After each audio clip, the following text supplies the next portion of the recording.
kids I have been with over the years have taught me that even you have very little, life can be happy.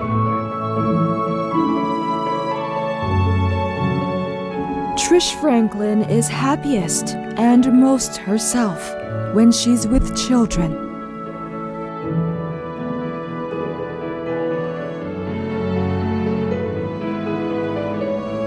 The truth is, Trish is also the person who makes these kids happy. After 18 years of living in Vietnam and dedicating 15 of those years to the Loreto Vietnam Australia program, an organization she founded in 1997. This Australian woman and her colleagues at Loreto Vietnam have helped more than 20,000 poor and disabled children find a better life through humanitarian programs. Hello and welcome to this edition of Talk Vietnam, coming to you from Ho Chi Minh City. Our guest today is Trish Franklin. She is the woman who set up the Loreto Vietnam Australia program in 1997 here in the southern metropolis. And this organization, charitable organization, has been able to help 20,000 disadvantaged and disabled children to access a better life through schooling. And we're very lucky to have Trish in our studio here today to share more of her story, her connection with Vietnam, the children here, and especially her journey with the Loreto Vietnam Australia program. Hello, Trish. Hi, Zoom. Thank you very much for joining us here today. Thanks for having us. Yes, how are you today? Yeah, good. Wonderful. Well, can you tell us, first of all, what brought you to Vietnam in the first place? I think I'd always had a slant to undertake developmental work. And while still in Australia, I probably thought at times of going to India or South America or Africa. But probably I chose Vietnam because it was closest to home. And initially I came here for 1 year, and I'm now into my 18th, so Wow. It's been a long journey. I came here in 1995 with Australian Volunteers International, AVI, and they second their volunteers to other INGOs. So at the time I was seconded to Saigon Children's Charity, which is a British INGO, and as I say, I committed for 1 year. I taught children who mainly worked during the day and attended evening classes at a school in District 4 in Ho Chi Minh City called Tang Long School. And when I initially began there were probably 50 children there. And I stayed a second year, and by the time I had finished that position, there were over 200 children attending English classes at that school. Wonderful. So after that initial year, what made you make the decision to stay?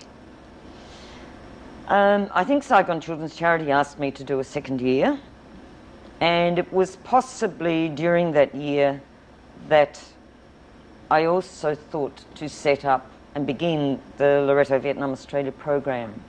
It was hard, and I suppose in those days we also didn't have a huge lot of capital because we were just beginning, we weren't known, we didn't have a big donor base. Our first project in 97 was to build a 2-classroom school in Hop Mon.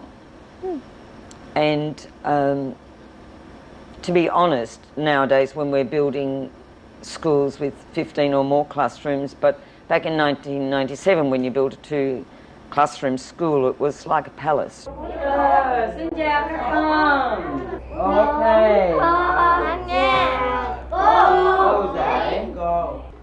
On Thursdays, Trish and her 2 assistants, Hami and Hạnh instruct the students at Sunrise Special School. The old farmer had a small seed and he put it in the ground hoping to grow turnip. The young students of the Hoa Mi 3+4 classes really enjoy Trish's storytelling sessions in the library. Each class has 12 to 18 students affected by Down syndrome and autism. After each library session, the teachers and students head to their drawing class. Today's drawing class is devoted to coloring a noodle ball. The students of Họa Mi 1+2 class are learning to make sheep from cotton balls. Through art, children can express their character. I remember a story of a little Down syndrome boy, his name is Bull, who wasn't able to speak. And once I got them to paint, and I told them a story about a farm first. So when they had finished their drawing, he wasn't able to speak, but when I pointed to his picture and said, "Hey, what's this?" he did this to indicate that he had drawn a chicken or a duck. Loreto, Vietnam built the Sunrise Special School in 2001. Over the past 11 years, Loreto has sponsored the school's facilities and skill sets training for teachers. Loreto has also provided scholarships to poor students and financial support for instructors. Mặc dù tuổi đã cao và không chung tiếng nói với các em, nhưng mà thực lòng là do cái tình thương, do cái tình yêu của cô đối với các em mà đã giúp cho cô gần gũi thân thiện với các em, và thực sự ra các em rất là quý yêu cô và đôi lúc là coi cô như là một bà tiên của các em. 9-year-old Yi-Sun can't speak and suffers from learning disabilities, but she knows how to express her love to Trish with a fond glance. Yi-Sun is not the only student to display her affection. Một cô giáo dạy bé, có thể bé không có nhớ tên. Ví dụ như em đi cô Hằng, thì trẻ sẽ không nói cô Hằng hay là gì có cô thôi. Nhưng mà khi cô Chip vừa tới hỏi là ai dạy cho con vẽ vậy? Cô Chip. Có nghĩa là bé nói một cái tên cô rất là thân thiện và gần gũi với cô, cứ gặp cô Chip là sẽ bám vào cô như là bám vào lòng của một người mẹ vậy. Rất đẹp con. Good boy. At Campus 1 of the Sunrise Special School, 33 teachers care for over 200 students with learning disabilities due to cerebral palsy, Down syndrome, or autism. Trish, can you please tell us more about the Sunrise School and how it began? We built the first campus in 2001. I was actually on a TV show in Australia, and it generated a huge amount of funding for us, and along with using that and also a huge grant of funding from AusAid, which is the Australian government's branch for developmental aid in Vietnam, we built Campus 1 of Sunrise Special School in 2001. The early years, I think, were quite difficult because special education back 12 years ago was quite new in Vietnam. So I certainly, in the beginning, did a lot of teacher training for the teachers at the school, many of them still there, which is wonderful. Things like how to assess children, what problems did they have, behaviour management, individual education programs that they needed. But since then, now Loreto program, every 2 years we bring up specialist educators from Australia to give training, continuous training for the teachers. It's now apparently one of the best special schools in Ho Chi Minh City. And I'm very proud for the principal and the teachers that they can say that. 2 years ago we built a second campus to the first one, so Binh Minh 2. Is totally concentrating on vocational training. We're in very early stages of developing this school, but they're learning things like horticulture and craft and computer work, photography, learning to wash motorbikes. Recently, the boys are washing our motorbikes in the schoolyard. They're have learnt massage, cooking and hospitality. So this is, as I say, we're not into stage 3, 4, 5, 6 where they may be able to go out and get jobs, but it is slowly developing, and the Loreto program has had huge investment in, again, helping the teachers to see how wide and possible it is to develop this part of the kids' lives.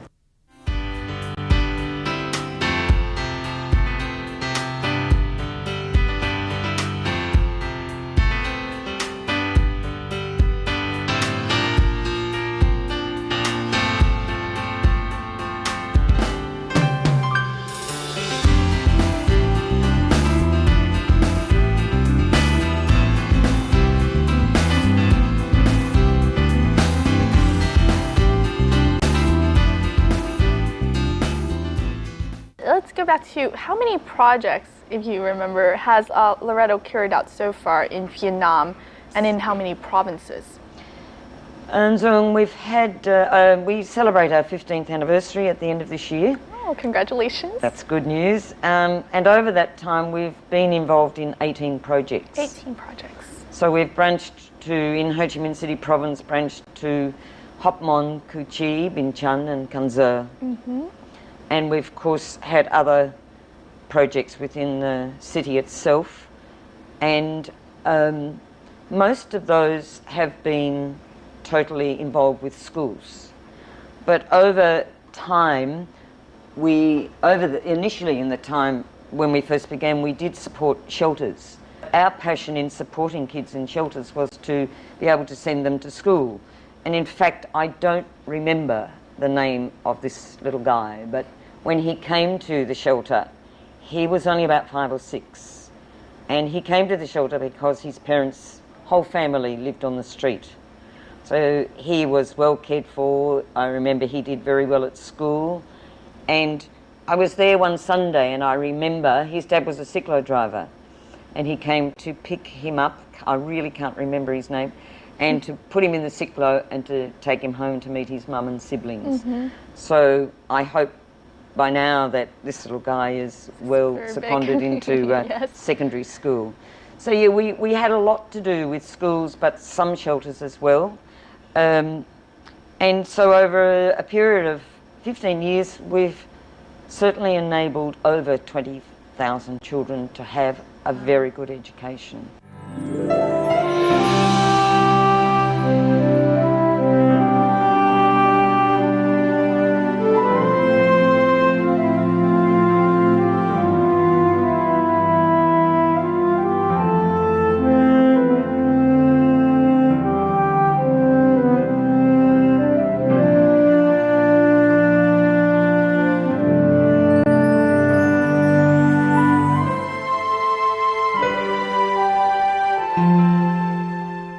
That this was a suggestion from one of the governmental organizations, is that right? That you teach English at Nguyễn Đình Chiểu School. How has that experience been for you?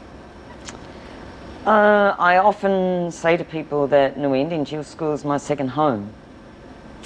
I feel quite moved to say that because I think it's the place where I'm most myself.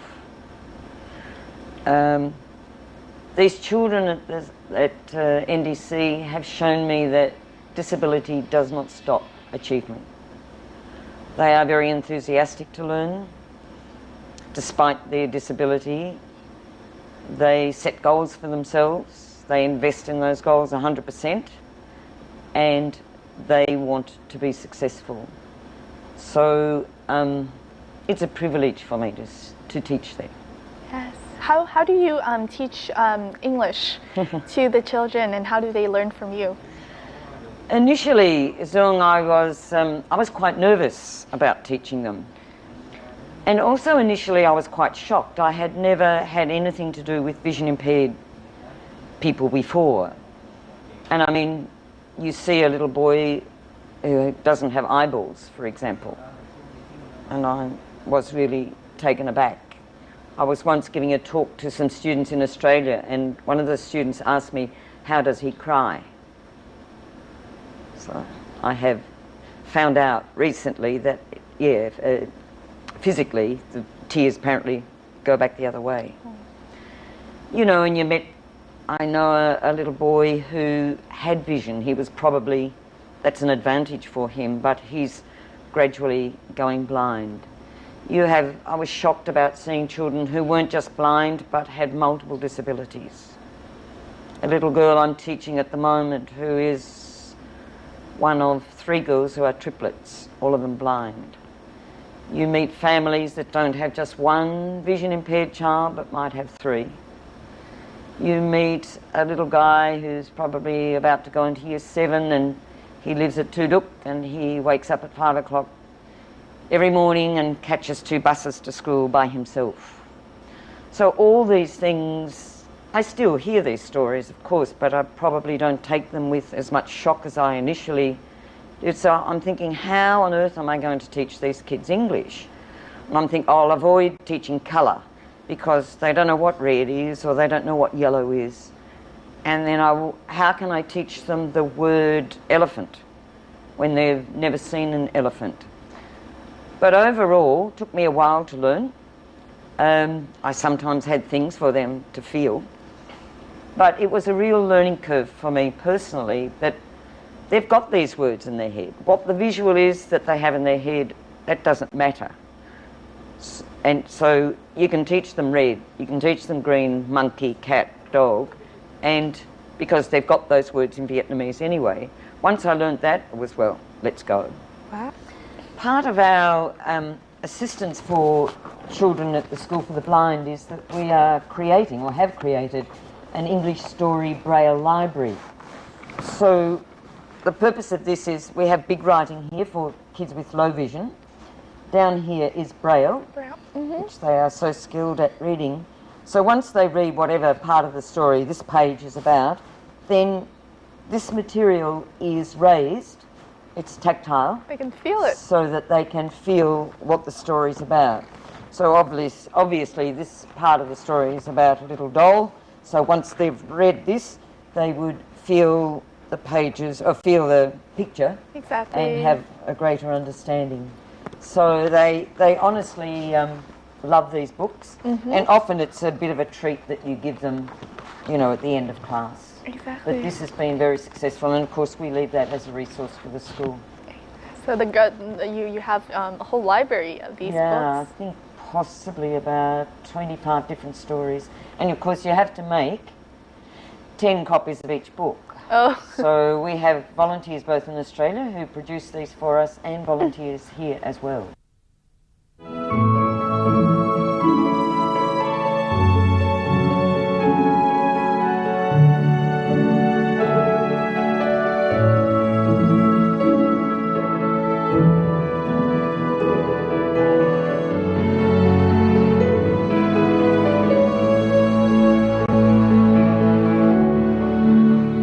I understand that you have been learning Vietnamese in order to teach these children better, is that right?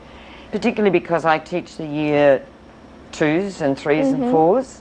If you get in another foreigner to teach them, you need Vietnamese a little bit to be able to teach the kids, if you know the words. Can you share with us some of the Vietnamese that you've learned a little bit? Trời ơi, tôi cảm thấy bối rối nói bằng tiếng Việt.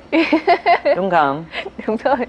Hơi bối rối một chút nhưng mà chị nói rất là hay. Cảm ơn em ạ. Now, besides English, I understand that you also teach the children other things as well. Sure, we've lobbied a lot for the school at NDC with some things that we're not involved with. For example, we're able to help them to get a new school van. We lobbied for them to get a new school van.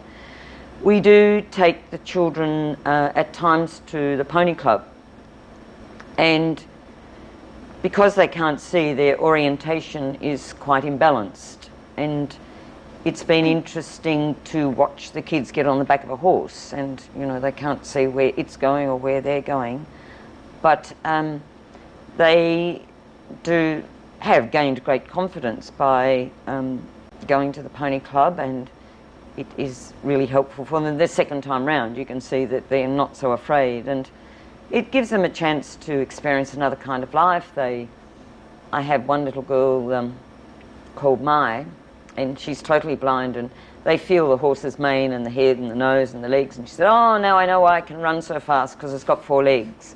So it's a very holistic kind of approach to their learning. We also have weekly Swim with a Vision sessions.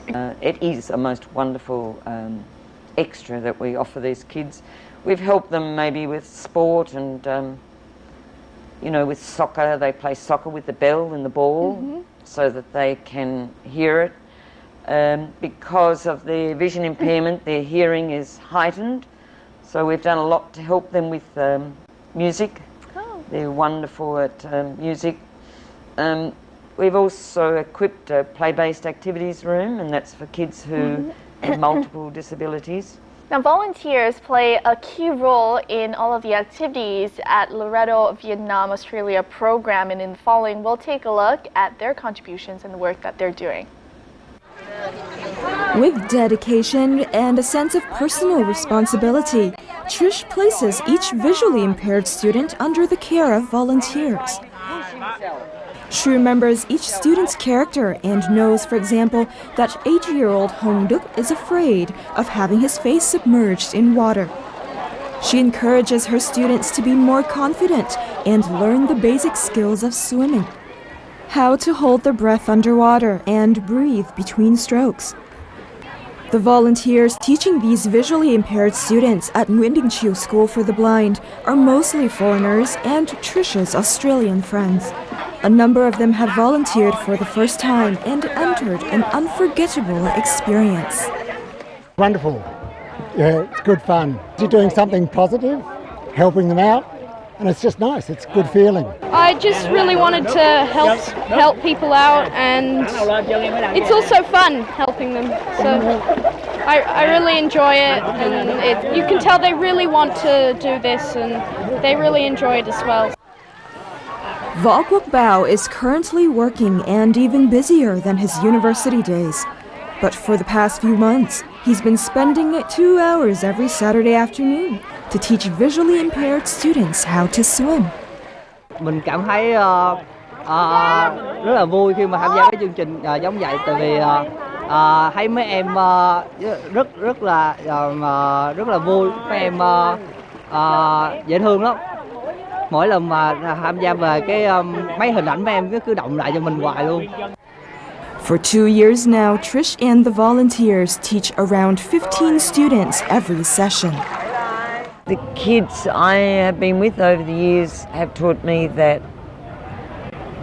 even you have very little, life can be happy.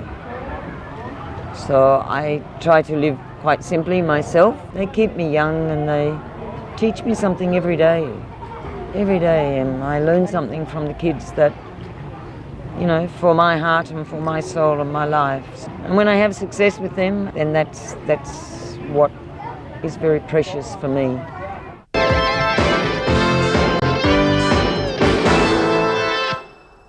Now, Trish, can you tell me a little bit about your volunteers? You know, they're a big part of the program. Yes, and I'm going to talk about Vietnamese volunteers first, so because for many years I tried to set up this group and keep it going and maintaining it, but until one of my staff arrived at the office 18 months ago, she, and I will talk about her later, is really kick-started our volunteer program, and I think our database is now over 200. Wow. And they are wonderful. And these are Vietnamese volunteers alone, 200 already. Wow. They are very wonderful, enthusiastic, generous, and very altruistic young people. I am full of admiration for them. I'm just loving having them on board, because it does mean they can go to swimming or the pony club or take them on excursions.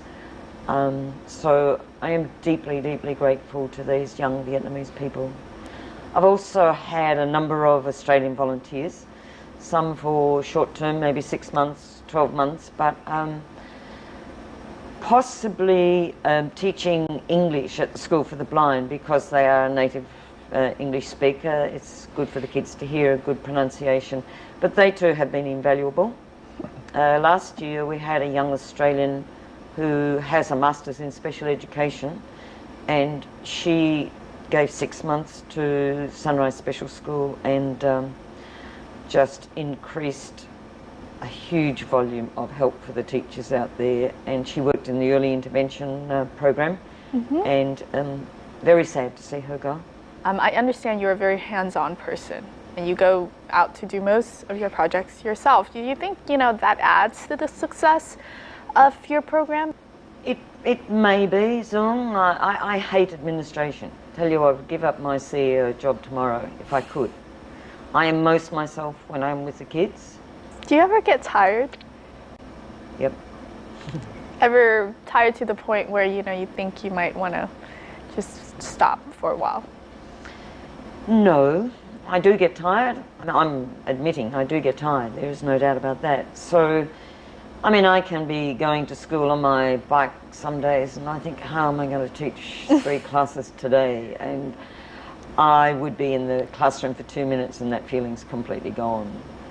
So I don't think that I've ever felt like I want to quit, not yet. I am getting old, so maybe I should soon. But I think what motivates me and keeps me going is that you see successes all the time. So you see that little kid who, you know, couldn't walk and now he can with help, or you see a child able to write, or a kid in year 3 having an English conversation with the visitors. So the successes in all, I mean, it's not a job for me, it's my life. So those successes is what keep me going. Exactly. About the trips that you've had in the past, tell us some of the stories that stick to mind, some of the people that you met that, you know, left a deep impression. Yeah, we finished one kindergarten in Fuyin already, St Tandom, and it was just an old stone house. And they had no toilets, no running water. One teacher used to carry the water to school. Kids could only go to school there in the morning.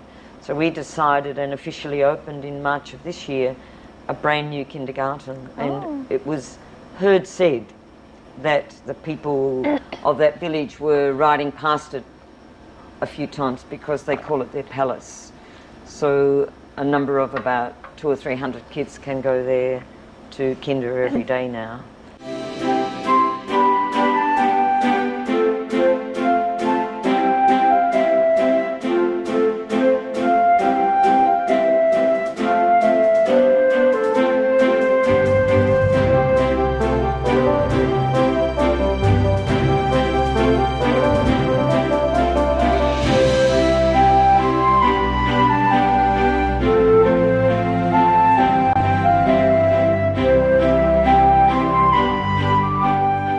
We've just seen some images in the previous part about the scholarship, school packs, and Wheel for Education programs.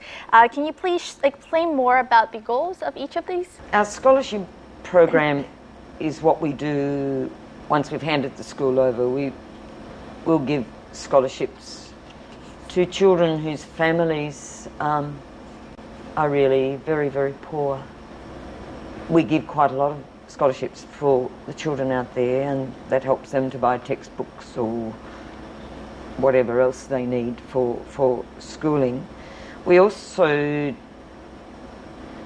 I have an old friend in Australia who is a very old lady in her late 80s, but for 12 years she has supported 2 young girls who were in year 1 at the time, or probably might have been year 2, 3, but she has supported them with a scholarship every year for the last 13 or 14 or 15 years.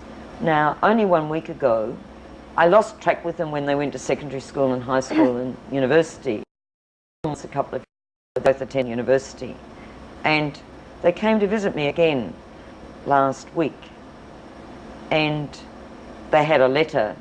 So the old lady who has sponsored them, they call Auntie Daisy, and her Daisy is her name, and they had both written a letter to her. They actually met me, and I think they thought that maybe she had already passed away because they know that she's very old, and they gingerly said to me, how's Auntie Daisy? And I said, oh yeah, no, she's pretty good, and she often sends gifts to them and certainly has supported them. And one of the girls, I will send the letters home to Australia to Auntie Daisy, but one of the girls recently sent me an email. This is what she wrote. First of all, I want to say from the bottom of my heart, all in English by the way, thanks for your presence in my life. Yes, just as you said, you and Auntie Daisy are like a fairy tale, a 15-year fairy tale to me. When I was a little girl, you became part of my childhood, a really beautiful memory that I can never ever forget.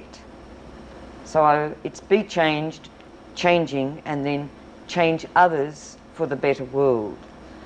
And 1 week ago, this young woman now, who's graduating from university because of Auntie Daisy, has offered to be a volunteer for Loreto program. Wonderful. So that's a pretty magnificent story. So I wish I knew all the other stories so that would come from Loreto and our sponsors helping people. There's school packs. We give school packs and uniforms to the children every year. I mean, it's 2 pencils and a pen and 10 notebooks and you know, an eraser and so on. And I remember a little girl, I couldn't find the story, but she wrote a story about how she had used the pencil and it came sharpened down to about this big. So they treasure these school packs. If that's what we can provide for the children that the parents don't have to get for them, then that's why you see development. That's why you see them looking far more confident and happy.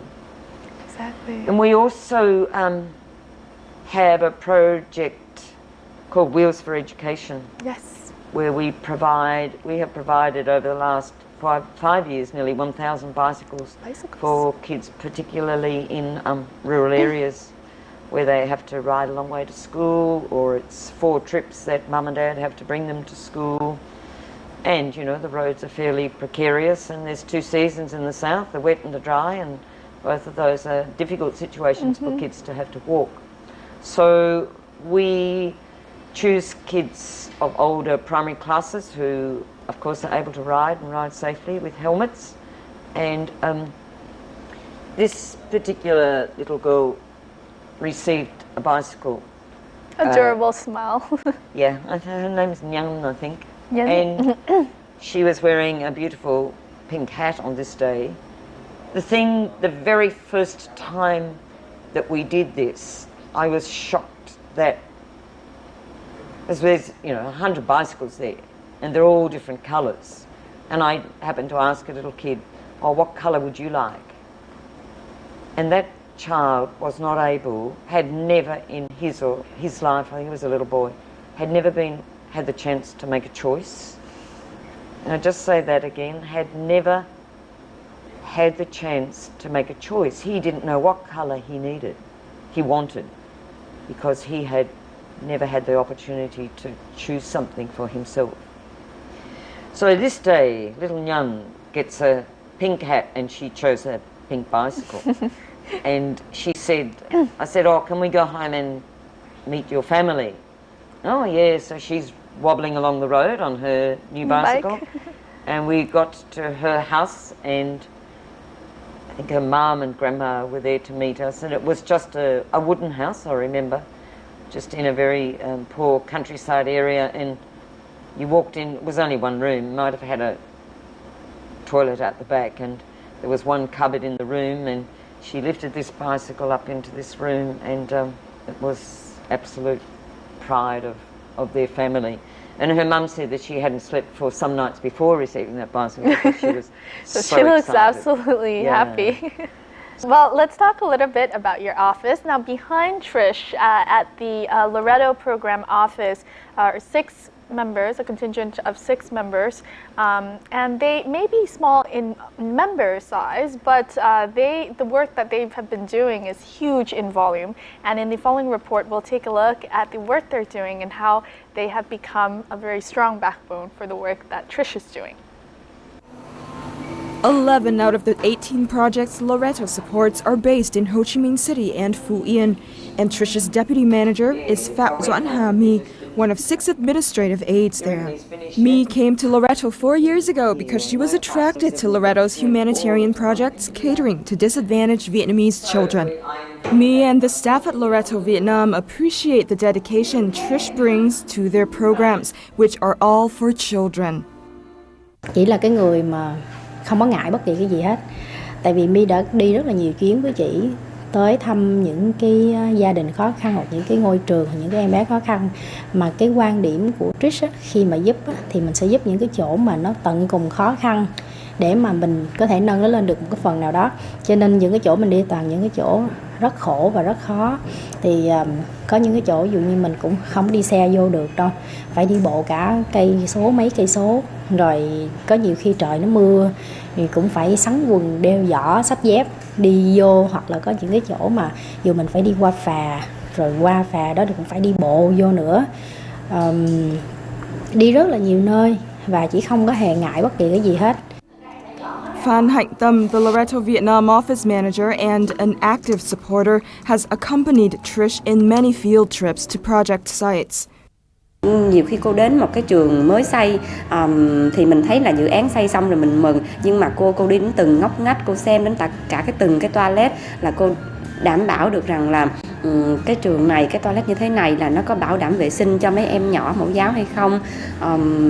Lúc nào là đầu óc của cô cũng là hướng về các em trong từng chi tiết, giống như là nó ăn vào máu thịt của cô luôn rồi. 6 people running 11 projects. For Trish, her team members are human treasures. My staff here are wonderful. They think for me. They are extremely proactive. They complete tasks that I begin. And their passion for the kids of Vietnam, for their own country, is what makes them even more outstanding. I can't do without them. If they left me today, I would pack up and go back to Australia tomorrow. The staff works with Trish every day and understand her better than anyone. Cô nói cô sống rất là đơn giản, cho nên hạnh phúc của cô cũng là giản dị lắm. Cô chỉ cần có một cái căn phòng nhỏ thôi cũng được, và chỉ cần bỏ vào đấy là trẻ em, là một căn phòng đầy ắp trẻ em, thì trẻ em như thế nào cũng được, trẻ em nào cũng đối với cô cũng như nhau hết, thì đó là cái niềm hạnh phúc tột bậc và lớn nhất của cô.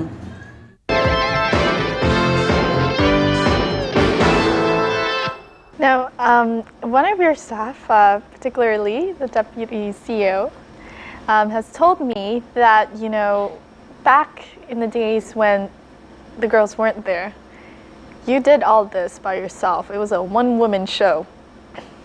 And even now, you know, with 6 members, it's the volume of work, as we've seen, that they're doing is huge. I mean, back in those days, how were you able to manage all of that, being, you know, just by yourself? Yeah, it was really hard. So I have to say it was really hard.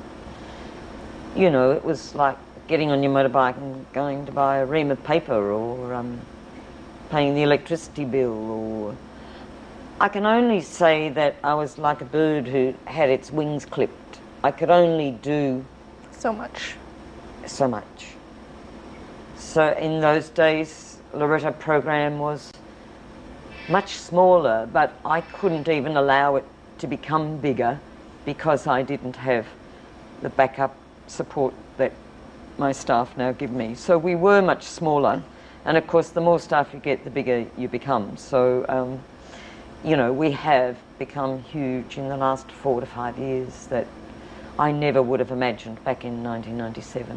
Exactly. You got a strong team now, you know, as Beautiful we said, team. maybe small in numbers, but they're, you know, they're very strong. And we have a very professional relationship. There is no doubt about that, and hopefully I've taught them a lot about professionalism, but I would have to say, out of the office, my dearest friends. Yes. But, you know, and there's friendship in the office too, but we wouldn't mix both because that can be a bit dangerous, but they are, you know, if I was to fall off my motorbike tomorrow and break my leg and I'm on the road, I could just ring them and they would come, drop everything immediately, family and all, and come to me. So Yes. they are treasures to me. Beyond being, you know, a very professional office, you're a family, Yeah, basically. sure. This is your family in Yeah. Vietnam. Now, you've worked with and met so many Vietnamese children throughout your years here, 18 years in all. What do you love most about children here in Vietnam? First thing I love about them is they're very cute, okay? They are Look so at those faces. cute, yes. They're just finer than Western kids, you know, they're little, and I mean, I have kids in my neighbourhood who I talk to every day. One little guy is learning to say ah. They are very, very cute. And that ah can lead me on to what I love about Vietnamese children is they are so polite. Vietnamese children's manners are just tops. I love it. It makes me feel very moved to see the way they treat their anh chị and certainly their ông bà, but to see them with their teachers is been wonderful for me to observe that. And I do love that about them. And also their enthusiasm to learn. They are just so eager. And they never lose that passion. You know. What is your idea of perfect happiness? It might be a bit of an irony, Zung, because I think my idea of perfect happiness is to sadly leave Vietnam, because Vietnam doesn't need LVAP anymore, doesn't need the Loretto program anymore. So it's an irony. I will be so sad to leave Vietnam after a long, long time, but Vietnam is at a point where it no longer needs investment from INGOs or other developmental aid, then that would make me happy for Vietnam. Oh, that's left a big impression on me. Hopefully, you know, that time will come in the near future, because I mean it's a sweet and bitter ending. Yeah. But you still got a long journey ahead. Long way. You can't leave yet. No. Can't get your perfect happiness yet, as we said, but you know, we wish you the best of luck, you and your team, as well as the Loretto program. All the best of luck in the future endeavors and the future programs that you're doing. Thank you for all of the work that you have done for Vietnam, because it's clearly seen, you know, that rippling effect, as you said. We can see it in the smiles of the kids and just the program in general. Yeah. Thank you. Thanks so much, Sue. Thank you very much for joining us, and Pleasure. you know, we'll see you around here in Vietnam, and hope to see more of what you're doing. Cảm ơn em nhiều nha. And that wraps up this edition of Talk Vietnam with Trish Franklin. And as we got to know more about the Loretto Vietnam Australia program and all of the work that it's doing here in Vietnam, we'll see you more next time here in our edition of Talk Vietnam. That's it. Goodbye.